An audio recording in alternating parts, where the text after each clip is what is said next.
Political question है। कांग्रेस एक अभियान शुरू कर रही है, हरियाणा मांगे हिसाब, ये एक स्लोगन दिया है। वो सरकार से हिसाब मांगने की बात 15 और कह रहे हैं 15 वादे, इसको लेकर के हरियाणा मांगे हिसाब को लेकर आप क्या कहेंगे? मेरा कहना है कि पहले हम हिसाब मांगेंगे उनके 10 साल का। अगर उन्होंने 10 साल में जो किया और देश को किस गर्त में उस समय डुबोया, देश निराशा अवसाद, इसमें प्रदेश जो है निराशा और अवसाद के अंदर डूबा हुआ था और उस समय जनता ने उनको जब नकारा था, क्या हालत थी, पहला हिसाब उनको देना पड़ेगा। और दूसरा, हमने साथ साथ अपना हिसाब दिया है। जब भी उन्होंने कहा, साथ साथ हमने कहा है कि हमारे प्रदेश की स्थिति क्या है और कितने बढ़िया ढंग से हम उसको चला करके लाए हैं। अगर उनको इस प्रकार का हिसाब लेना है तो जो कांग्रेस रूल्ड स्टेट्स हैं उनका हिसाब तो जाके ले लें। पास में पड़ोस में कांग्रेस राज्य करती रही पंजाब के अंदर। पंजाब को जो डुबोया वो कांग्रेस सरकार ने डुबोया, बचा कुचा आम आदमी पार्टी डुबो रही है। इसी प्रकार से बाकी प्रदेशों में जितने वादे करके आए, एक एक चीज करके वो विड्रॉ कर रहे हैं और वापस बैकआउट कर रहे हैं। वो क्यों कर रहे हैं? क्योंकि लोक लुभावनी बातों कह के जनता को भरमाना और जनता से वोट लेने का हथियार बनाना, ये उन्होंने लगातार बना के रखा है। हमने कभी ऐसा कोई काम नहीं किया है और इस नाते से हमको कोई हिसाब देना भी होगा तो जनता को दे रहे हैं और जनता उसका परिणाम देगी हमको अक्टूबर 2024 में, जब तीसरी बार भारतीय जनता पार्टी की सरकार जनता बनाएगी। ये हिसाब तब उनको पता लगेगा। सर, हरियाणा में कांग्रेस की 5 सीटें आने के बाद अब 70 पार का दावा कर रही है कांग्रेस, कैसा देखते हैं? पहली बात तो यह है कि मैं उन सीटों को 6 और 4 मानता हूँ। हरियाणा की 10 लोकसभा सीटों को या उसमें कॉमन कर दिया जाए 10 और 1 11, क्योंकि एक उसमें राज्यसभा की सीट है। उन्होंने अगर 5 लोकसभा की जीती है तो एक राज्यसभा की वो हारने जा रहे हैं। नेट इजाफा उनको 4 का हो रहा है। हमको 5 लोकसभा प्लस 1 राज्यसभा ऐसा मिला के 6 का हमारे टैली बन रही है।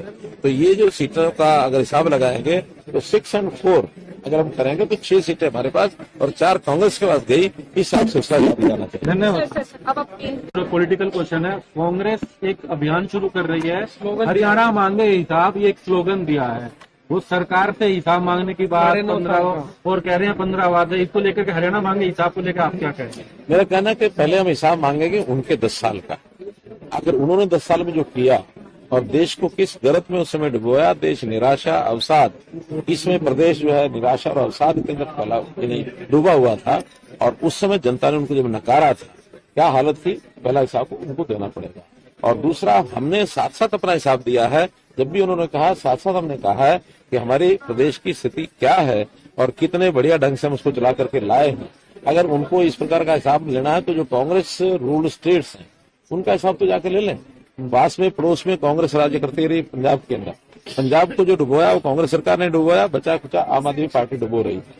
इसी प्रकार से बाकी प्रदेशों में जितने वादे करके आए, एक एक चीज करके वो विड्रॉ कर रहे हैं और वापस बैकआउट कर रहे हैं। वो क्यों कर रहे हैं? क्योंकि लोक लुभावनी बातों कह के जनता को भरमाना और जनता से वोट लेने का हथियार बनाना, ये उन्होंने लगातार बना के रखा है। हमने कभी ऐसा कोई काम नहीं किया है और इस नाते से हमको कोई हिसाब देना भी होगा तो जनता को दे रहे हैं और जनता उसका परिणाम देगी हमको अक्टूबर 2024 में, जब तीसरी बार भारतीय जनता पार्टी की सरकार जनता बनाएगी। ये हिसाब तब उनको पता लगेगा। सर, हरियाणा में कांग्रेस की 5 सीटें आने के बाद अब 70 पार का दावा कर रही है कांग्रेस, कैसा देखते हैं? पहली बात तो यह है कि मैं उन सीटों को 6 और 4 मानता हूँ। हरियाणा की 10 लोकसभा सीटों को या उसमें कॉमन कर दिया जाए 10 और 1 11, क्योंकि एक उसमें राज्यसभा की सीट है। उन्होंने अगर 5 लोकसभा की जीती है तो एक राज्यसभा की वो हारने जा रहे हैं। नेट इजाफा उनको 4 का हो रहा है। हमको 5 लोकसभा प्लस 1 राज्यसभा ऐसा मिला के 6 का हमारे टैली बन रही है। तो ये जो सीटों का अगर हिसाब लगाएंगे तो 6 और 4 अगर हम करेंगे तो 6 सीटें हमारे पास और 4 कांग्रेस के पास गई। इस हिसाब से उसका हिसाब जाना चाहिए। धन्यवाद। पॉलिटिकल क्वेश्चन है। कांग्रेस एक अभियान शुरू कर रही है, हरियाणा मांगे हिसाब, ये एक स्लोगन दिया है। वो सरकार से हिसाब मांगने की बात 15 और कह रहे हैं 15 वादे, इसको लेकर के हरियाणा मांगे हिसाब को लेकर आप क्या कहेंगे? मेरा कहना है कि पहले हम हिसाब मांगेंगे उनके 10 साल का। अगर उन्होंने 10 साल में जो किया और देश को किस गर्त में उस समय डुबोया, देश निराशा अवसाद, इसमें प्रदेश जो है निराशा और अवसाद के अंदर डूबा हुआ था और उस समय जनता ने